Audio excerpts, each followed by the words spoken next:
We're organizing the Worst Lobbying Awards because we think that some of the corporate lobby groups have way too much influence in Brussels. They have captured the decision making by the European Commission, and this has resulted specifically in the categories of climate change and financial regulation. This is resulting in very weak European policies, and this is actually not in the interest of the public. It's hurting the public interest. So what we are doing is we are showing some of the cases of deceptive and unethical lobbying by companies and trade associations in the climate sector and in the financial sector. ArcelorMittal is the first nominee, and it is this steel industry fat cat is nominated for scaremongering to avoid CO2 cuts under the emission trading scheme of the EU, while at the same time profiting from free emission permits.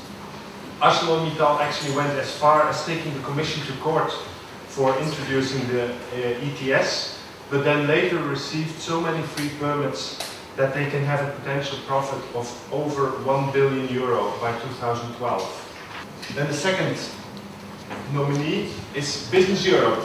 Everyone walking around in Brussels cannot not being confronted with Business Europe lobbyists.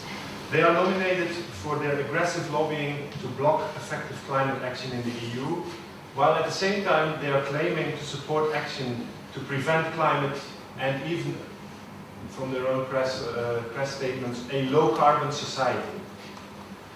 Well, I think that a campaign like this one here, that we're giving a good start today, hopefully, is important.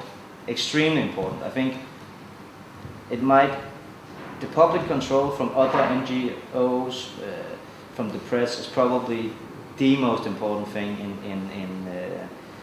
in controlling the lobbyism and in showing what's going on, and also in deterring lobbyists that might be tempted to not be honest.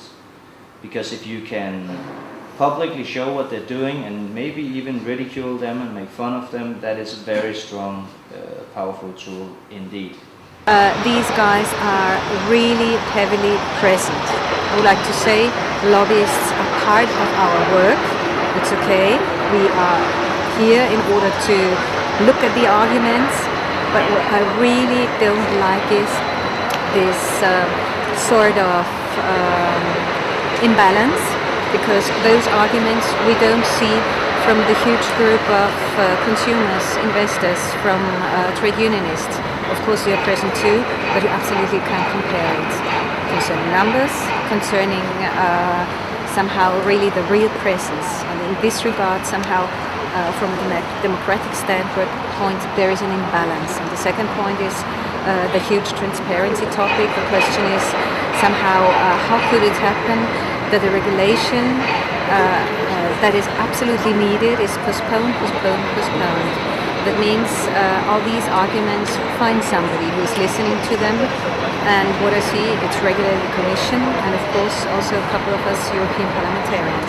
Well, first of all, we need a mandatory register of all lobbyists. Today we have one, but it's not mandatory. Everybody needs to be a part of that register if they want to be a lobbyist.